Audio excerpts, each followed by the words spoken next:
I committed to one of the full ride offers. The caveat is that it is conditional on maintaining a 2.9 GPA. If they reduce or eliminate it, you should commit to yourself right now that you're going to drop out of law school.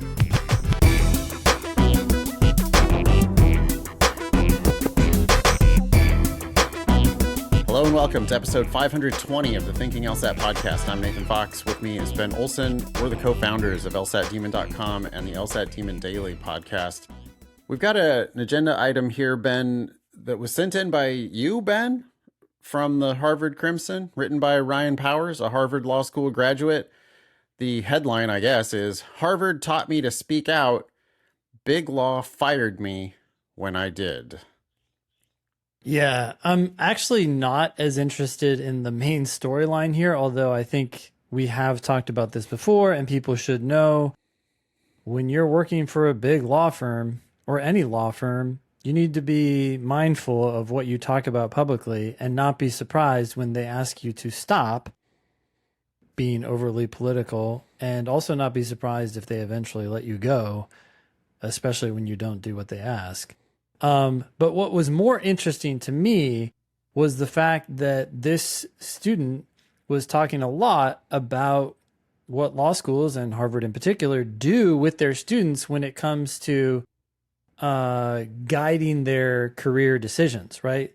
There is this, hey, come do justice, come fight the good fight at Harvard.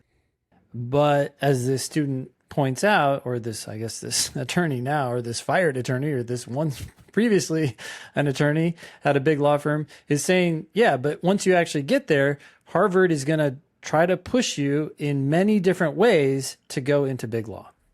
Yeah, totally. So the article starts off, or I guess there's 3 bullet points here. Should we read them? Sure. First one is, quote from the article, a quote from this, Ryan Powers. Last month, I was fired from my corporate law job. My offense? An article on the Trump administration's threats to democracy. I went to Harvard Law School, where I was taught to think critically and interrogate systems of power. Like the majority of my classmates, I got a job at a big law firm.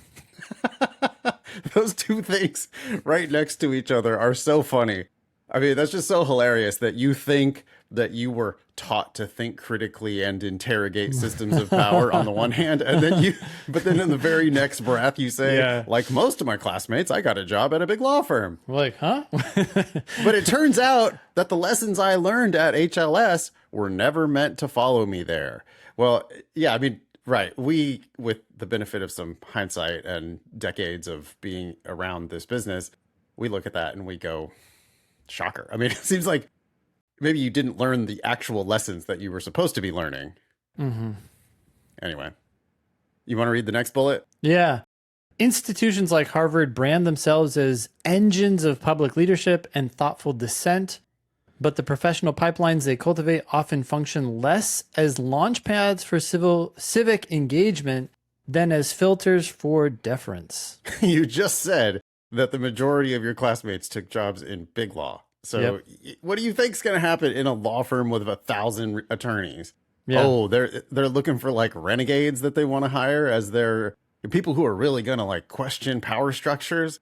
Yeah. That's who you're going to feed the bottom of the pyramid with? No. Yeah.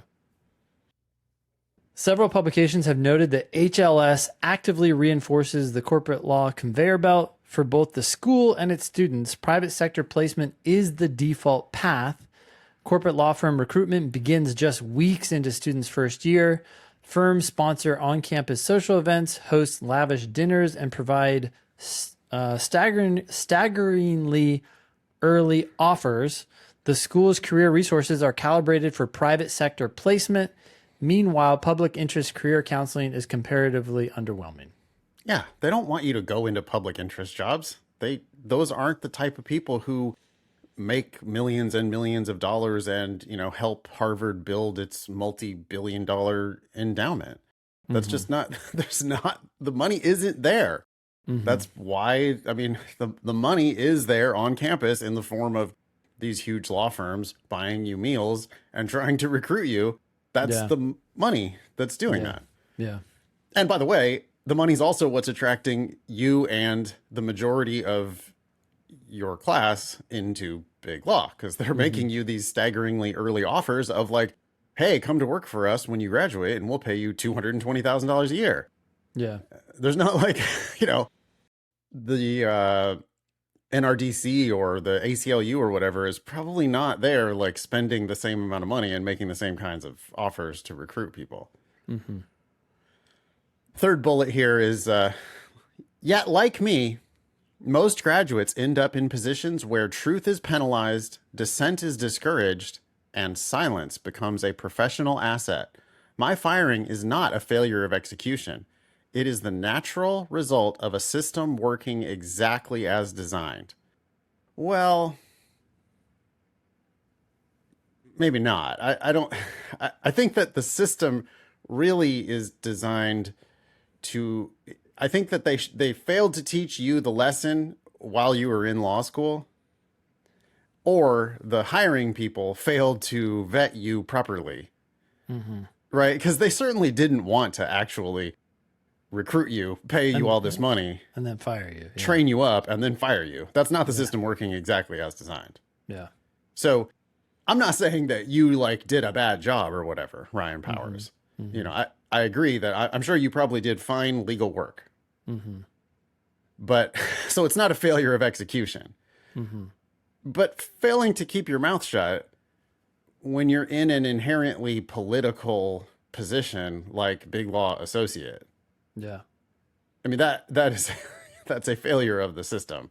Yeah. And I guess as a PSA, Ben, to all of our listeners who think they want to be do-gooders, but also think that they want big law money, Yeah. what would you say to someone like that? Wait, people who want both? Yeah. Yeah.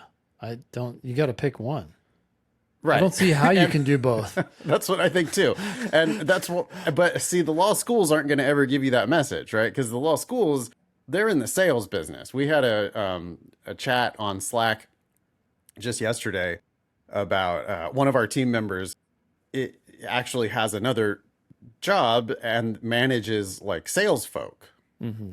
And as he was reviewing resumes, trying to hire sales folk, he had a resume across his desk that was from somebody advertising their role in admissions. And I don't think it was for law school admissions, but it was just admissions for some other school, some other grad program. I don't know what the program was.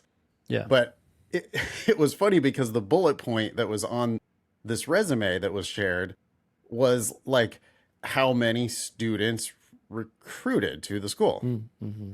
Okay, well, sales folk aren't going to put you in a position where you have to make a tough choice. That's not how they get you to sign. Yeah. They get you to sign by giving you questions where you can just say yes. So they're going to easily just lead you down that path of letting you think that, oh yeah, no, when you come to Harvard, no, we're an engine of public leadership and thoughtful dissent.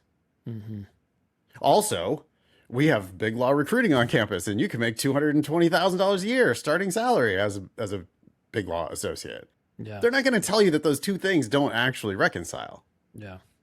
because it's not in their interest for them to tell you that. No. They want you to sign now.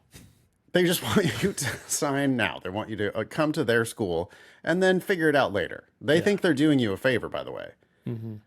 But, they will just sort of glibly say, oh, well, most people do change their path once they come to law school, so you shouldn't be too locked into any one thing.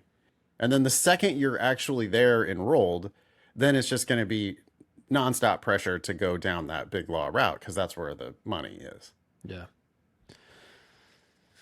Okay. Next item. Sure. We started with one dark item. This next one, Vid. Did I already send this to you? I was itching to send it to you, but I guess I wanted your reaction on the show if I didn't already send it to you. Okay. This is my alma mater, Hastings. Which, by the way, I looked it up yesterday, and they have, since I was there, they have fallen in the rankings quite precipitously.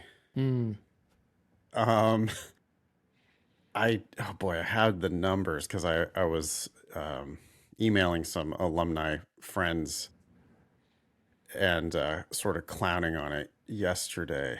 Yeah, so they have fallen from 39th in US News and World Report rankings in 2010 Yeah. to 88th in the US News and World Report rankings in 2025. That's a more than 100% drop, indicating that it's actually a different law school now. Potentially. Yeah. Um, I guess building large swaths of real estate in San Francisco didn't pay off. in the modern world, yeah, like building a skyscraper in the Tenderloin for your law. What is it? It's like, you're not a law firm. Why are you Yeah. doing this? What's the even if you were a law firm, why would you be doing this? But it's just, yeah, monumental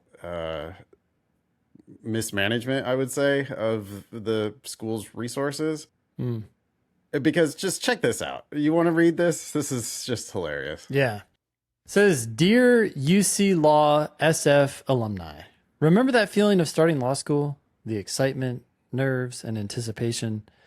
This moment for incoming 1Ls is a monumental step in their journey starting at orientation next week. And we want to ensure that our new students feel a sense of belonging and pride from day one. To help achieve this, we are offering incoming 1Ls a UC Law SF sweatshirt during orientation. This small gesture can make a significant impact, fostering a sense of community and connection to the UC Law SF family. And you're an alumni who's receiving this email, and you're thinking, okay, why are you emailing me About your sweatshirts that you're giving to 1Ls?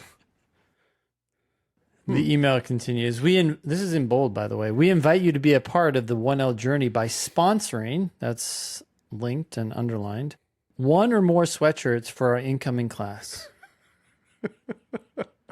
Please subsidize our marketing efforts. That's what they're saying here. Oh, yeah. Your contribution will not only provide them with a warm and tangible reminder of their new home, but also help create a supportive environment as they embark on this transformative journey provided by alumni. You can choose to sponsor a sweatshirt for one or multiple students. Cost per sponsorship is $40. There are sponsorship levels. Holy shit. I mean, okay. Do you think there's any chance, by the way, that these sweatshirts cost $40? Oh, no, definitely not. They're going to be buying them in bulk and they're all the same. There's no customization, right? Right. They're giving out 500 of these just crew neck sweatshirts. Oh, and that's on top of the 500 that they bought for the bookstore or whatever, wherever they sell their gear. So the actual unit cost of these things is probably like, I don't know, $9 or something. Yeah. They're trying to get you to sponsor one or more than one. You can do more than one for $40 a piece.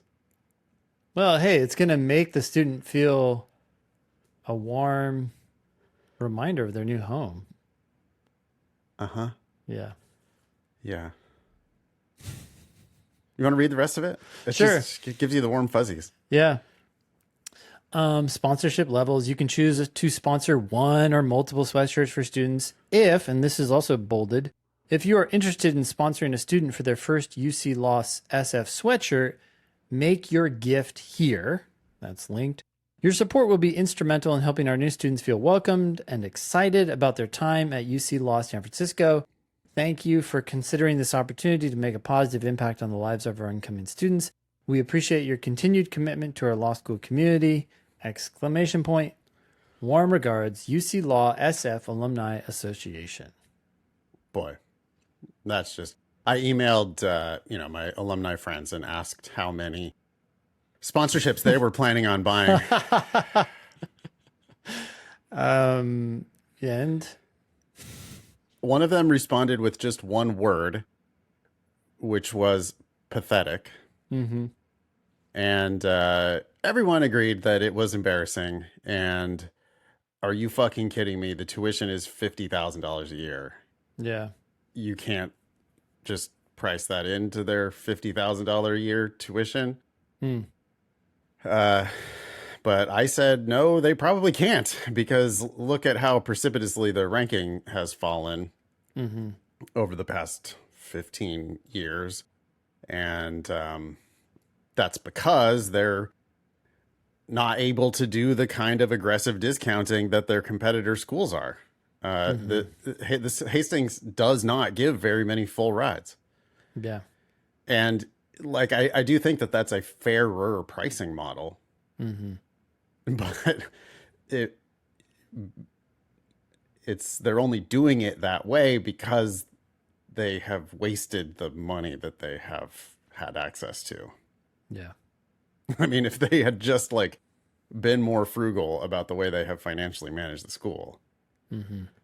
they would not be in this position where they now not only can't afford to like bribe enough of the really talented students to come to their school. I noted that their median LSAT is only 160 now. Mm. I think it was more like 165 when I was there. Mm. So median LSAT has fallen. Why? Well, because you're in such dire financial straits that you have to try to get people to pay your crazy tuition, because you need that crazy tuition because you need to go waste money on giant buildings. Yeah. Next thing you know, the quality of the class significantly suffers, and so does your ranking. Oh, you mean students no longer pick a law school based on how nice the building looks? Yeah. Yeah, no kidding. I mean, also, boy, if you actually went and visited UC Law SF, Mm. that neighborhood is just it's terrible. I mean, it's like the stuff that, like, what Trump thinks DC is, that's what the Tenderloin actually is.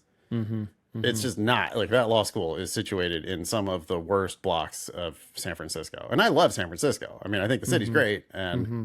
I don't think that that should really be the reason not to go to Hastings if they gave you the right price. Yeah. But if they're going to like charge you these prestige prices, you know, they're trying to charge the same prices that Berkeley or Stanford is charging. Mm-hmm. It's a wildly inferior class, Mm-hmm. and you're going to have wildly inferior outcomes. So Yeah. that's why the ranking now sucks. Yeah. Anyway, hey, if you want a whole lot more of my bullshit, there's a free class from me on September 3rd at 1 p.m. Eastern. That's just my normal Wednesday class. So you can come see what I do every Wednesday for 2 hours, just hammer through a bunch of logical reasoning questions and see if the class understands, and get questions from the class and try to help people break through little barriers. Again, that's September 3rd at 1 p.m. Eastern. I'm also going to be doing an Ask Me Anything on Discord that day.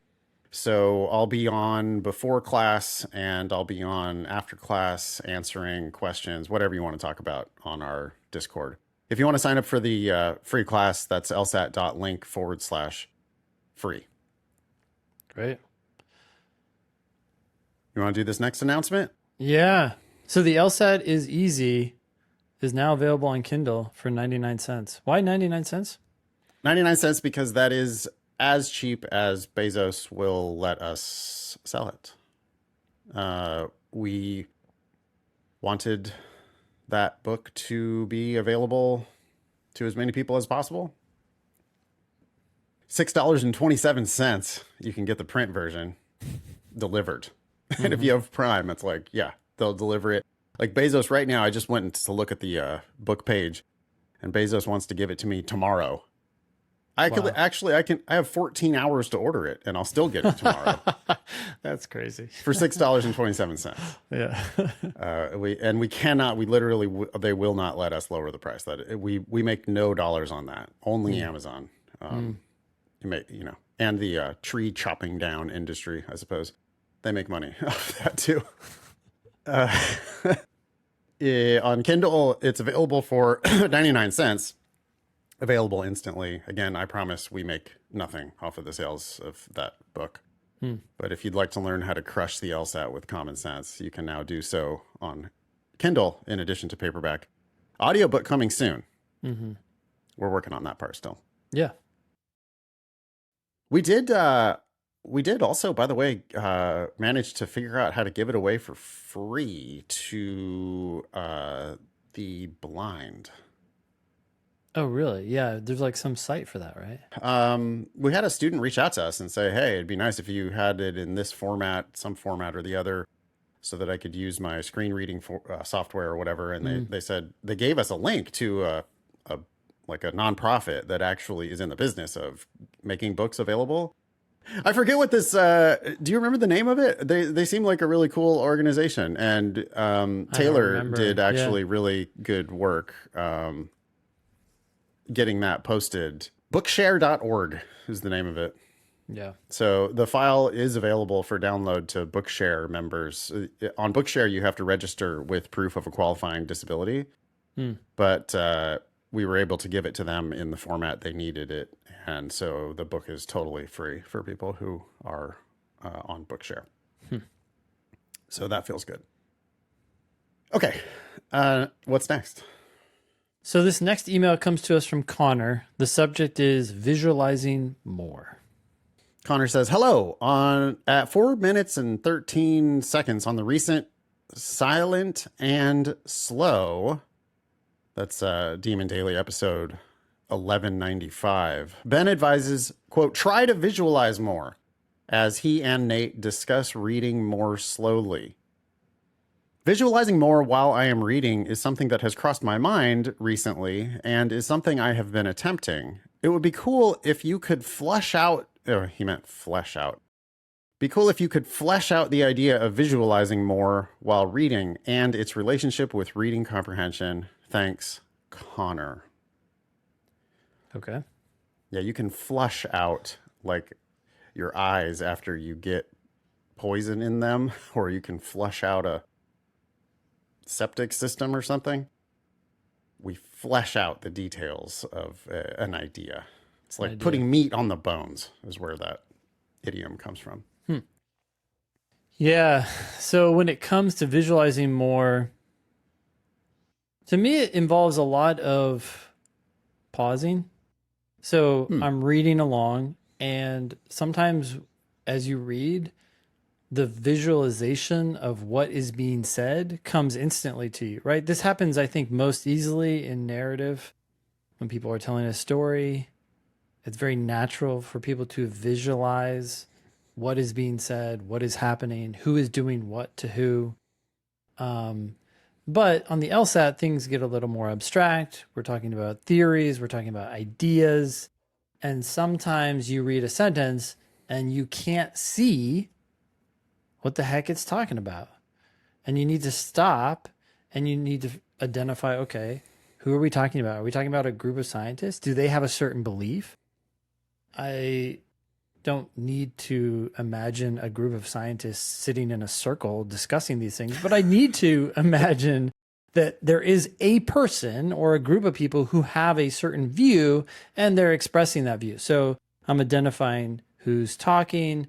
I'm trying to figure out what they believe, and that itself requires visualization, right? If they believe that stars are expanding at a slower rate than is currently claimed, then I'm going to see in my head a mini universe picture and stars moving out, but slower than what some other people believe. That doesn't mean they're not moving out fast. They might even be moving out at an accelerating rate. It's just not as accelerating as much as the people think. So I'm stopping to see those things. So then when I get to the next sentence, I'm totally ready to analyze whether I think or evaluate whether I think that's a good or bad idea that's coming.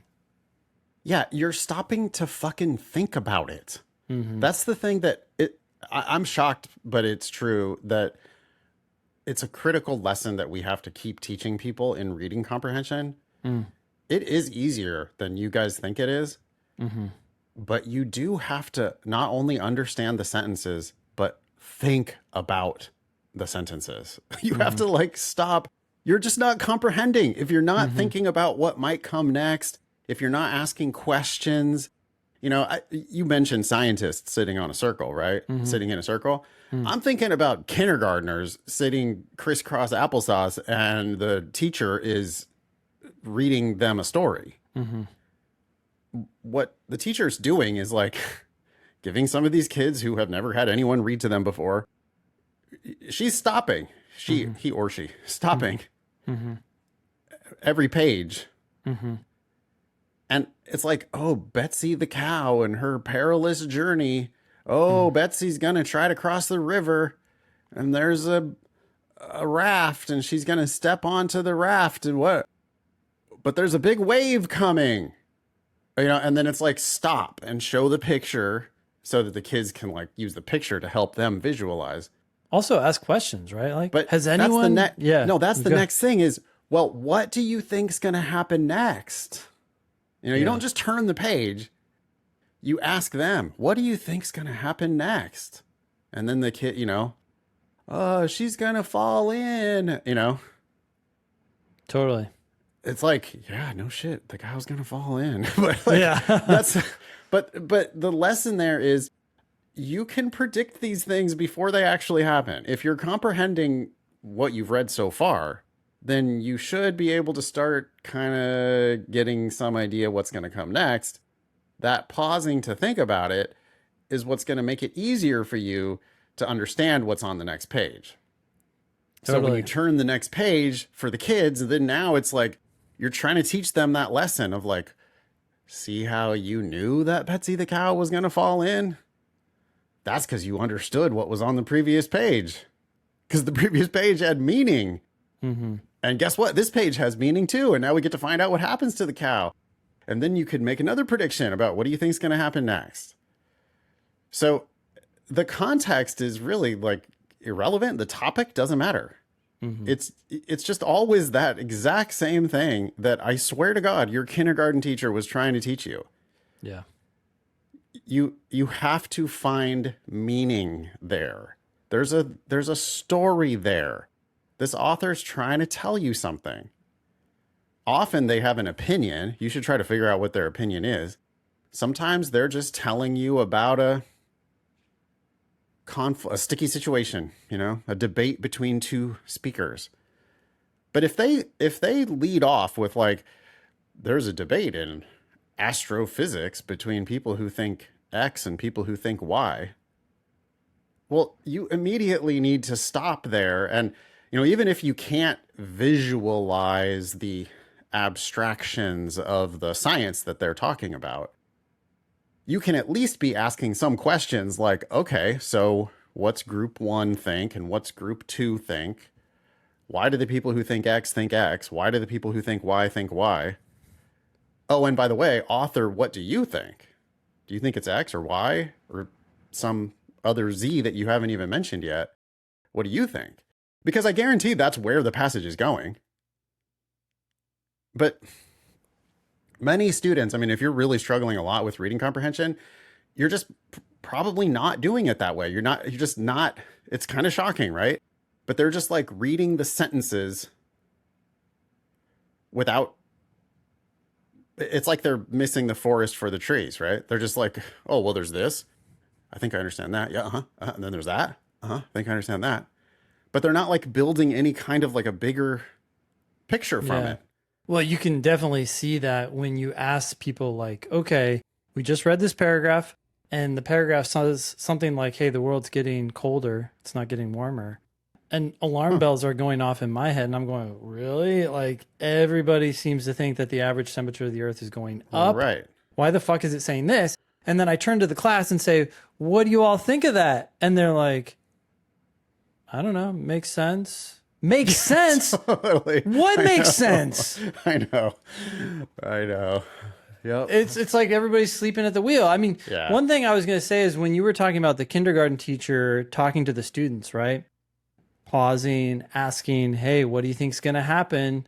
And 100% can see that. I thought you were also going to say that this teacher might even get more basic than that and say, who here has seen a cow before? Right? Yeah. Like it's a way of getting the kids to see what we're Yeah. talking about. Oh, Are I cows have. big or small? Yeah, Oh. exactly. Who's been on a floaty in the pool before? Mm-hmm. Uh-huh, yeah. What do you think would happen if a cow tried to step on a pool floaty? Yeah. Exactly. And then Exactly. the idea is that the light bulbs are going to be going on for these kids like, "Oh, whoa. You Mm-hmm. mean like there's action here? I thought Mm-hmm. it was just a bunch of words on a page." Yeah. But you mean that there's something coming? There's a reason for me to turn the next page instead of just being bored and close the book? Yeah. Yeah, there's really two elements to that, right? Like, let's make clear what's happening right now. Let's make clear what we've already read, and then let's try to guess where we think it's going. And those two things work together, because if you're not clear on what's been said, you're not going to be very good at guessing what's going to happen next. But once you are clear on what's happening, and then you start to predict where the passage is going to go, you're so much better at doing that again, because you're going to be ready to receive the information that's coming. Even if it's different, you don't have to guess what is going to happen. You just have to make a prediction and then see how close or off that is. Right. Like jokes are funny because the punchline isn't what you expected. Mm-hmm. Right. Yeah. So, but you can't understand that like the joke, it's not going to be funny to you if you didn't read the setup. And if you didn't like think about it, and if you didn't sort of like imagine what was going on, if you didn't get yourself into that, right? That's why there's a setup. Otherwise, you'd just have punchlines and they'd be hilarious. Yeah. No, you need a setup and a punchline so that you can misdirect someone, lead them down one path, and then surprise them with the punchline. Mm-hmm. Well, people find reading comps so boring. Yeah. It's because you're not finding those punchlines. You know, you're not creating that meaning for yourself. You're not building enough understanding of what you've already read so that you can be surprised or angry or whatever by what comes halfway through. Yeah. Right. I'm frequently like part of the way that I get enjoyment out of doing LSAT reading comprehension. I read half of it. I have an idea where they're going. Then they come out of the blue with something. Mm-hmm. And I'm like mad about it. I'm like, what the fuck is this? Why? Yeah. How does this relate? Why are you bringing this up? But asking that question of, wait, why would you be saying this right now? Guess what? There's going to be a question later that's like pretty much on target right there. Like when the author said this, what were they trying to do? Well, yeah, I was trying to figure that out as I was reading the passage. Yeah. Not just reading one sentence after another and going, eh. We do this in miniature on LSAT logical reasoning, right? Because it's just it's always a reading comprehension exercise first. So students read the argument and then we go, okay, so their evidence is P and Q and X and Y, and their conclusion is Z. What do you think about that? Yeah. And the ones who are getting it have thoughts. The ones who aren't getting it are like, yeah, I understand. Wait, what? No, I asked you what you think about it.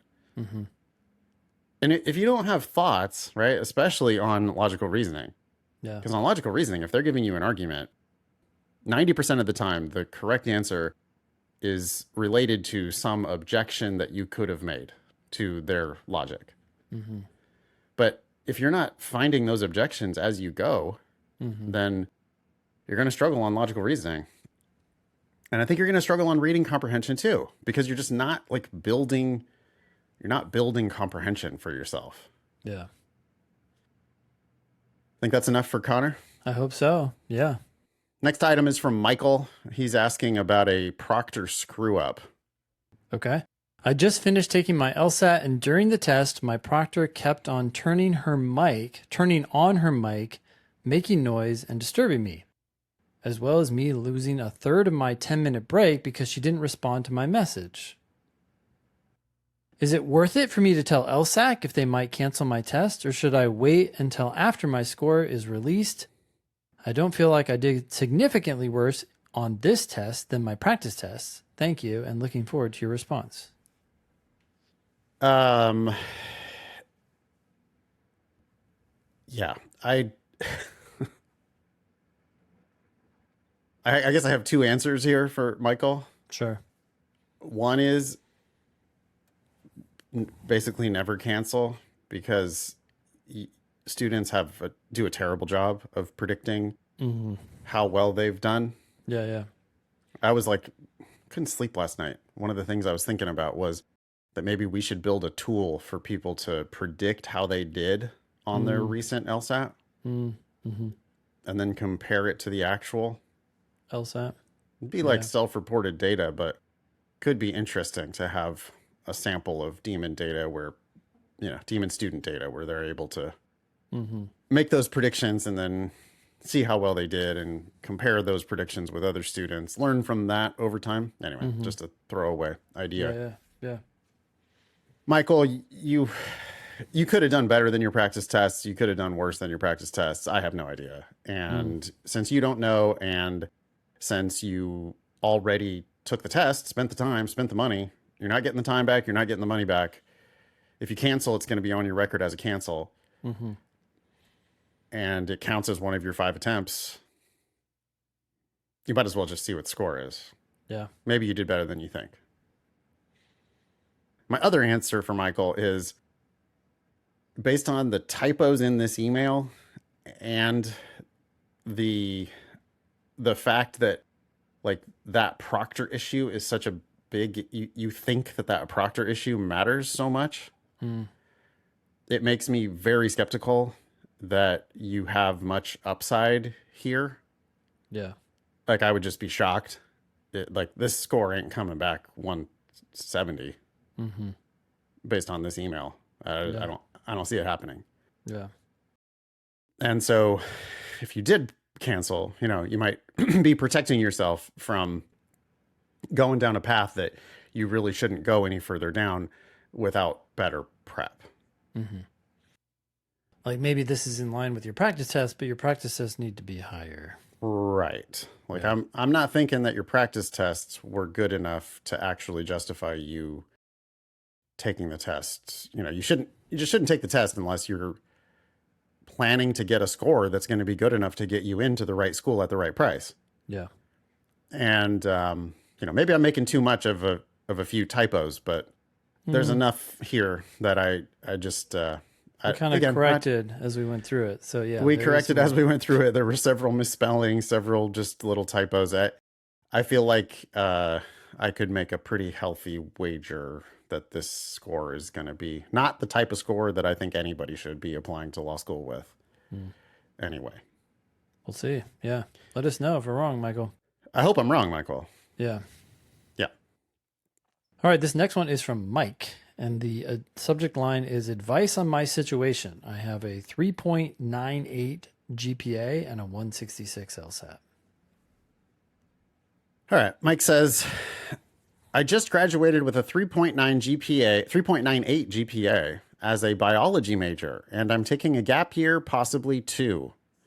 I have a 166 official LSAT, but I've started scoring in the 170s, and I plan to retake in October and November. Okay, we don't know when you got that 166. Sounds like you shouldn't have taken it.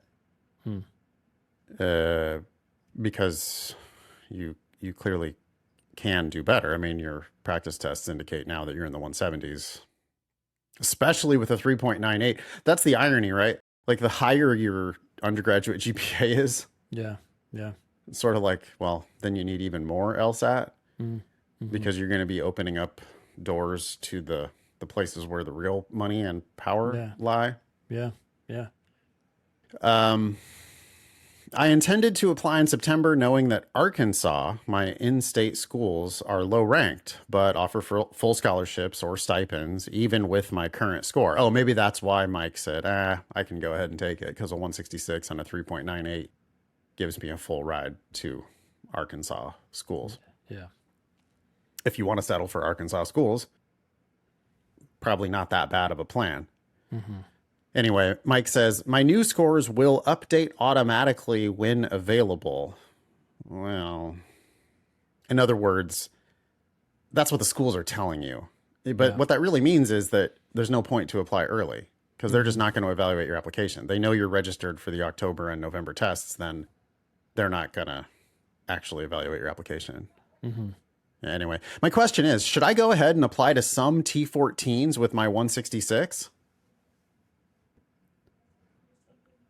What? Are you confused? Mike said I just graduated and I'm taking a gap year, possibly two. Well, I guess if you're only going to take one gap year, you're thinking you need to apply this cycle. Yeah. Okay.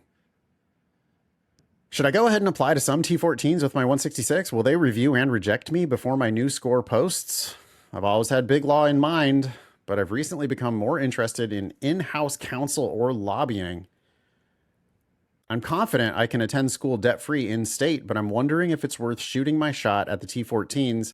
Also, thank you. I started with a cold 147 diagnostic and now have an official 166 and a 172 practice test studying purely with the demon. What do you want to say to Mike? What's your advice? I know what my advice is, but you go first. Yeah, take 2 gap years, get that 170, and apply early next cycle. 1000%, Mike. Could not agree more. You will thank us profusely. You're already thanking us profusely. Like, you think we already changed your life with a 20-point improvement, but you can get another 10 points. And you can score 175 or higher. Just don't even worry about applications at all right now. Take it in October, November, January, and April. If you're ready. Mm-hmm. There's no rush though, because if you do it our way, now you don't necessarily register for October if you're not already scoring in the mid 170s. Yeah. Just wait. Register when you're in the mid 170s. Yeah. Once you're in the mid 170s, then start taking the test officially. Plan on, if you've already taken it once, you've still got 4 more bites at it. And if you do it our way, next September 1st, you're applying with a 175 and a 3.98 in biology. Yeah.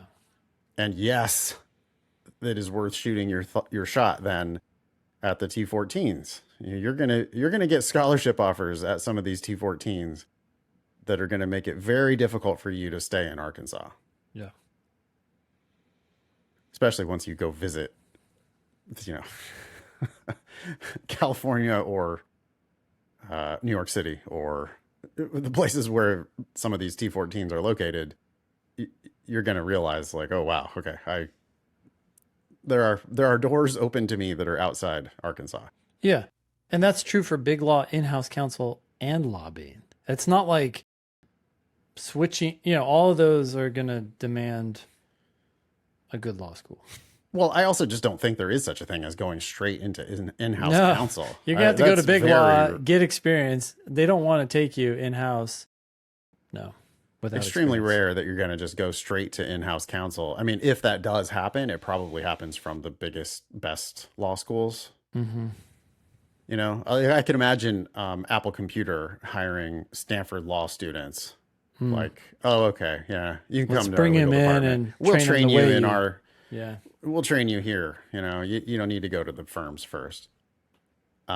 Maybe lobbying, I don't know that much about, but all I know is your 166 is going to make your 3.98 biology sad.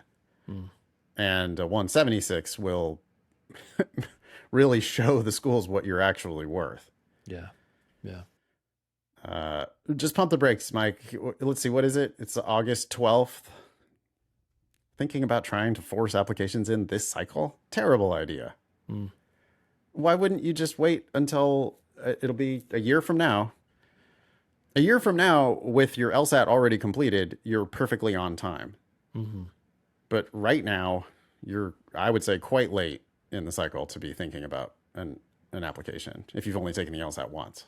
Yeah. Next one up is from Theo. The subject is accepted, full ride. Thanks, LSAT Demon. Okay. Hi, Ben and Nate. This is a follow-up from the last time I emailed your show, The Pearls of Applying Late, which was apparently episode 714. Of the LSAT Demon Daily, apparently. Oh, okay. You guys hit the nail on the head. Ben's input about relativity struck a chord with me, as did the idea about paying for someone else's tuition, like Nate pointed out. Okay. After doing some more research and binge watching more of your videos, my entire perspective changed. I was not planning to attend law school until it was free, unless it was free. I took your advice and skipped the fall 24 cycle to apply for this year's incoming 1L class. Long story short, I applied with a 165, which was a 25-point increase from my diagnostic of 140, and I even scored a 170 on a practice test. I was able to take my time with the rest of my application and still apply early, which proved to be worthwhile. With the financial assistance of the LSAT waiver, I applied to over 20 schools, including some dream and target schools, safety schools, and some random schools across the country. My bar was pretty low since I was applying with an UGPA of 2.9. However, I took your other episodes to heart and didn't focus much on it, instead highlighting the strengths of my application. I received multiple offers of 50% or more and even a couple of full ride scholarships. I committed to one of the full ride offers, which also happened to be the highest ranked school I was accepted to. Oh, wow. That's interesting. Okay. That is interesting. It's important to apply broadly. Yeah. The caveat is that it is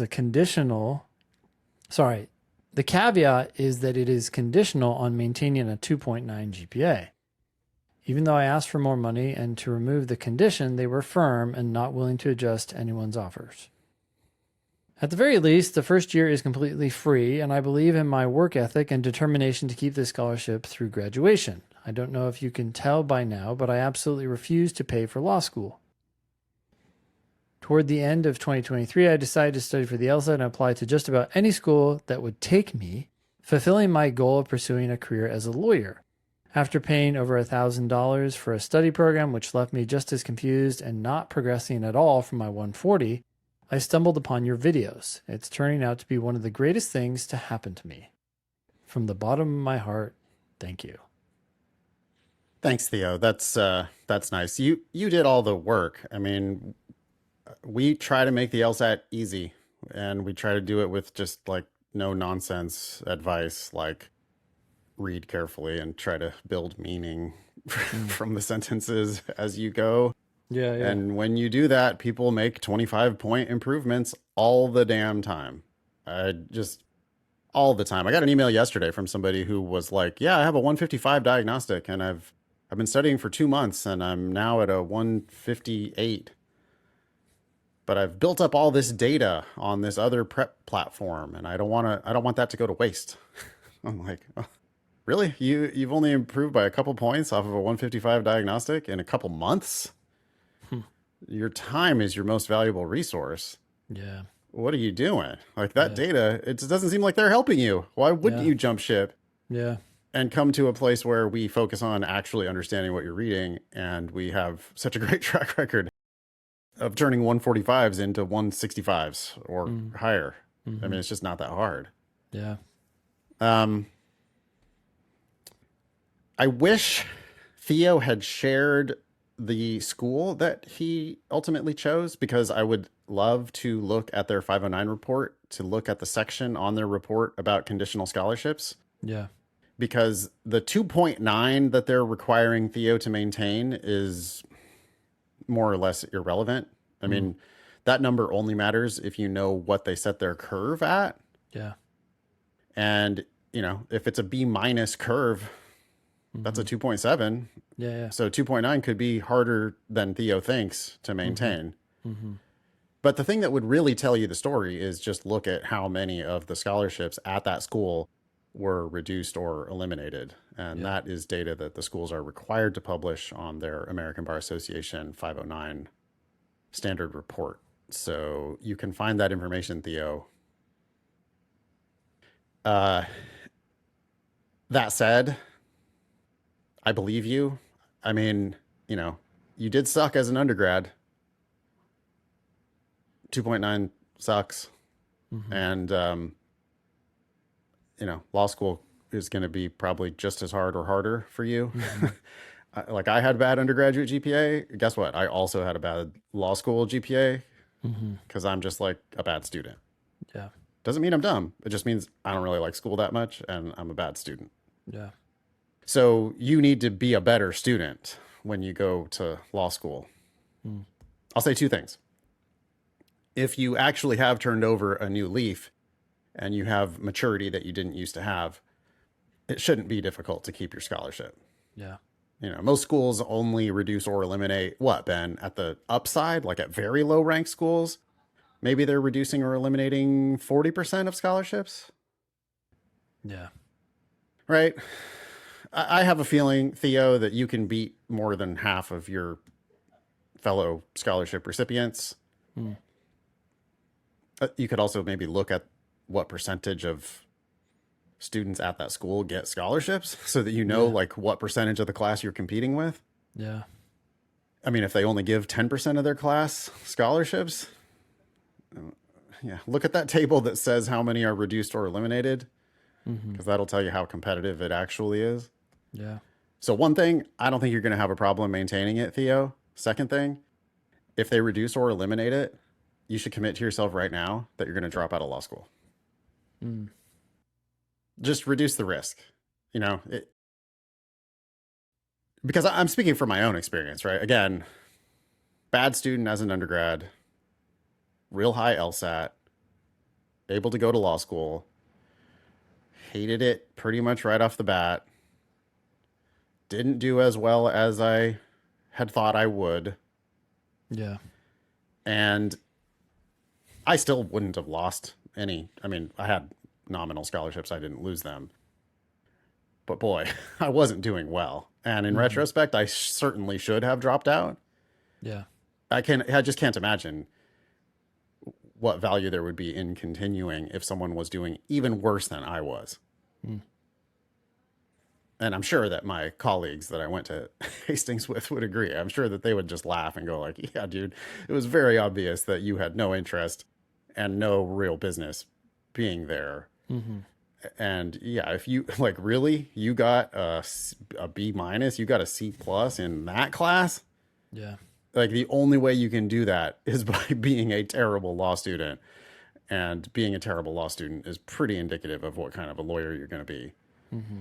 So like I obviously should have dropped out. So Theo, you could just use that, like the fact that your scholarship is conditional, I don't think it really has to affect you. You can just say, well, I'm keeping it. Mm-hmm. And even if I don't, I'm still not going to pay money to go to this school, because if they take that scholarship away or if they even reduce it, you're just not doing well. Yeah. And it's a pretty clear sign. Anything else you want to tell Theo? No. Keep us posted. Yeah. Personal statement gong show time. This is the segment where we read your personal statements and offer feedback. As soon as we have an issue with it, we ring the gong and stop reading. Your challenge is to see how long you can get us to read. Natalie is our next contestant. The current record is 34 lines held by Sophia, which I believe was the last one we read. And we made it all the way onto the second page, I think, of Sophia's personal statement. We did, yeah. Mm-hmm. You want to read it? Sure, I'll read it. The Center for Arkansas Legal Services decided to revive its large-scale partnership clinics. Huh? Some random entity has made a decision? Not a good start. Nope. This is your most important sentence. Yeah, it's not about you. It's about an entity I've never heard of before. Why do I give a shit? What does revive even mean? It is vague. We're talking about what is a large scale partnership clinic? Partnerships with whom? What is the Center for Arkansas Legal Services? It's pretty poor. Yeah. If my phone rang right now, I've learned nothing from this student. Nothing. Yeah. Oh, maybe they're in Arkansas, but we already knew that. Yeah. All right. It goes on. As an intern, I was tasked with planning a clinic from the ground up. Okay. If this was the old school 70s Gong show, this would be where I would be conspicuously making moves toward grabbing the giant mallet to take over to ring the gong. Totally. And it would be Ben's task to performatively wrestle me to keep me from doing it. That's how that show went. It'd be very hard for me to do so. You just Ben framed doesn't want to yourself. do it. You got to play the Yeah. role though, Ben, because otherwise Okay. this is going to be a short show. Okay, I'll be rolling my eyes and saying, "Look, you I can understand why Nate's standing up. You framed yourself as an intern. Okay. So Not you're only the that, low- but yeah, what action? nothing. You didn't do shit. You sat in the corner and someone came to you and acted upon you. You were tasked with something. Yeah. We You're don't an even know who intern did it. being tasked. You know, an intern being tasked is like, go pick up my dry cleaning. Yep. I don't have dry cleaning, so nor do I have an intern. But you know, like, what? This is not. You're not. We want you putting your best foot forward.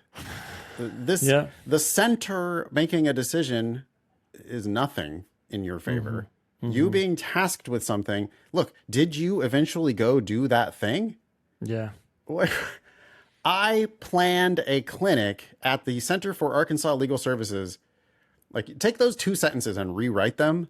You know, I planned a large-scale partnership clinic at the Center for Arkansas Legal Services.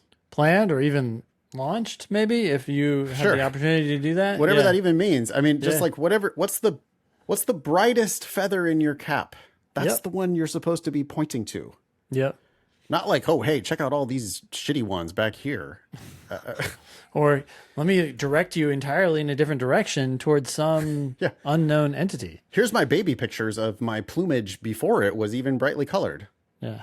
You know, that's not good. Like we want, I want a successful professional doer, someone who gets shit done.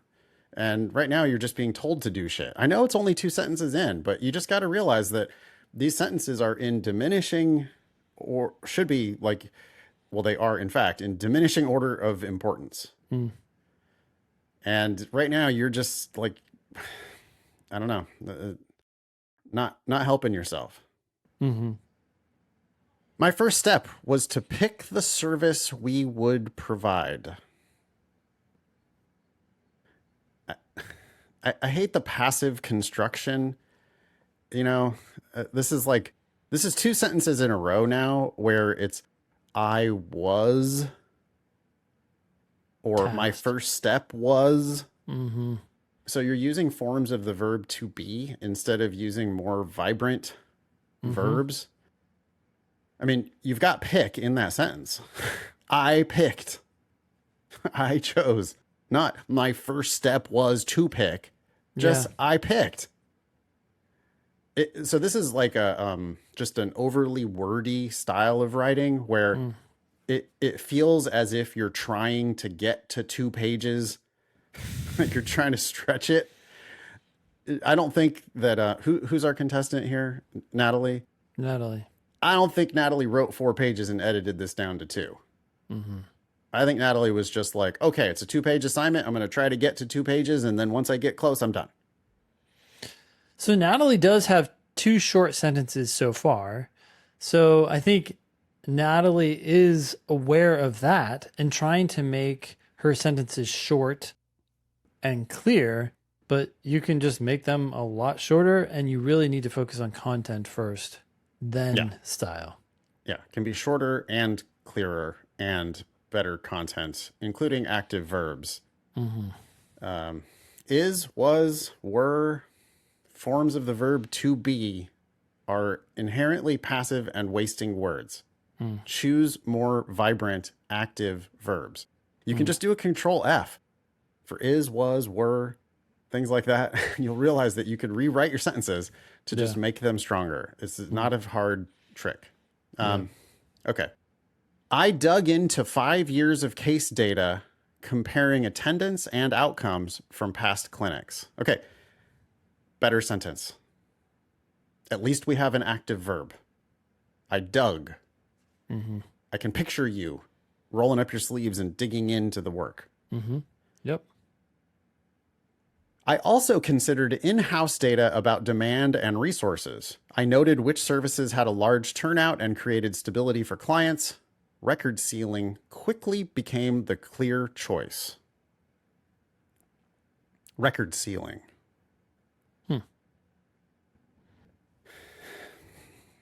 you know what she's talking about? I don't know what record sealing involves. I don't know what clinics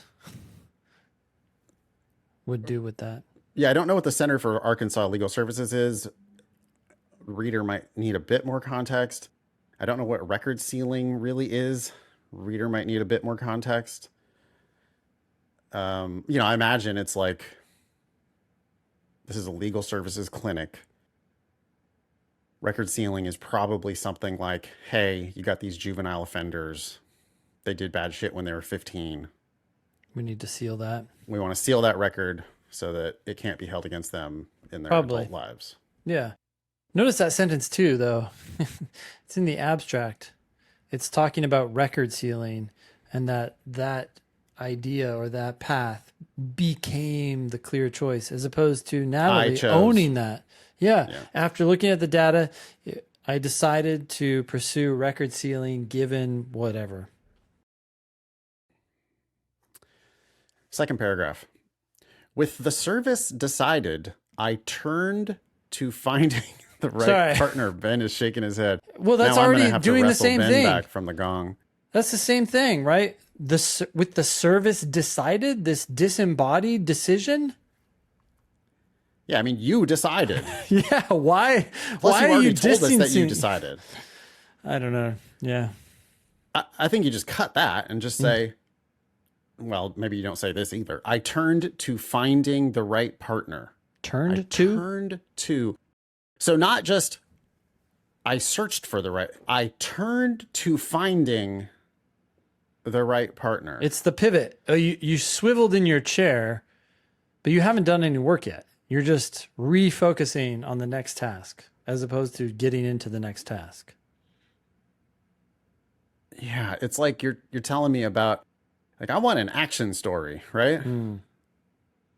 I shot the Panzer that I had been chasing down. I shot that guy down, but then there's somebody on my 6, you know? But instead of like what you did about it, it's like, well, I scanned the skies for my next target, you know? It's like, okay, well, what was your next target? And can we fucking get on with it, please? Yeah. All right. I mean, you know, I'm dunking on Natalie enthusiastically, but I guess that's what she signed up for. Hey, look, it's actually immensely valuable to cut this down, because by cutting to the chase, you make it much, much more likely that the person who's reading this will keep reading. And also, if they get pulled away for whatever reason, they've already gotten to the most valuable points. Yeah. There's not enough action here to justify all these words. I mean, so far you've chosen a focus for a clinic. You analyzed data. You chose a focus for the clinic. And now I'm already a sentence into your second paragraph and you're turning to finding the right partner. I mean, you could have in one sentence told me, I built a record sealing clinic in partnership with whatever this organization is. Yeah, imagine that was your first sentence. At the Center for Arkansas Legal Services, I launched or built a record sealing clinic with, and I'm going into the next sentence here, Shorter Colleges Reentry Education Program. It's like, fuck, what are you doing? Wow, like you're jumping into the action of a James Bond movie as opposed to what are we watching here? What's going to happen? Exactly. You need to start your story later. I've talked about this a million times, but it's a general principle of storytelling that you need to start in the action. You got to be in the mix, you know? I want to see the first Panzer blowing up, and I want to see you instantly snap to shooting the second one. Yeah. You know, like I don't want it. This is like, so you're adding in so much dead weight into the story. You're just killing yourself here. Instead, we get Shorter Colleges Reentry Education Program was my first choice. Yeah. Okay. Did you get, I don't care what your first, did you get it? Yeah. It served dozens of students who could directly benefit from record sealing. Well, I would hope so. Otherwise, why did you choose them as a partner? I set up a meeting. Oh my God. I set up a meeting with their program director, explained the clinic's purpose, and proposed a joint effort. They were eager to team up. Did they end up teaming up? You could definitely, Natalie, you can write one sentence that is far better than these 2 paragraphs. Yep. Time to ring the gong? Yeah. Ben's ringing the gong. I think we got it. I mean, because like, okay, look, I'll read the next sentence. Okay? It does the same thing. Yeah. Yeah. Once my supervisor and I secured approval from our director, I moved quickly into planning with Shorter's staff. I'm not sure I could believe you that you moved that quickly. Not with the pace that this story is proceeding. You know, that's telling, right? By the way, notice that it's an ly adverb. Yeah. What did you do? You moved. How did you move? Oh, I moved quickly. Really? I don't even know what the fuck you're doing, though. Yeah. I moved quickly into planning. That's almost an oxymoron, right? Yeah.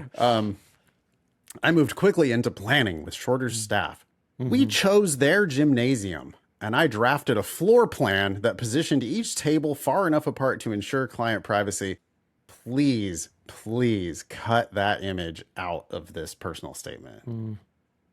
That right there, okay, that's a good gong-worthy moment. Because you drawing up a floor plan of the gymnasium and being savvy enough to keep the tables far enough away from each other, that's not a detail that like makes this look like it's any kind of a big league thing, you know? When I was in like 7th grade, I rented out our school gymnasium to run a baseball card show. Yeah. I made a floor plan of where the tables were going to be for my baseball card show that I organized in the school gymnasium. And that's what I'm seeing here, right? I'm seeing a multi-purpose room and a bunch of plastic tables. It just doesn't look like big league shit. Yeah. Instead, you should be telling me about the long run, like the end result, how many probably the truth is that you've helped like hundreds of people. Yeah. A lot. But you haven't gotten to your first person who you've helped. Yeah. Instead, you're dragging tables around the gym. Thank you, Natalie. 1, 2, 3, 4, 5, 6, 7, 8, 9, 10, 11, 12, 13 lines for Natalie. Hope that's helpful. Wow. It could be such a powerful statement, though, if you just started with that one sentence that we gave you. I would be willing to let Natalie come back. They do this on reality shows, right? You get brought back into the competition later on. Yeah. I think you have something here, Natalie, but you need to take our advice to heart. You need to rewrite the entire personal statement and go resubmit it at thinkinglsat.com. And I would love to read it again if you found our feedback helpful and you want to actually play again. Love to give you another shot. Yep.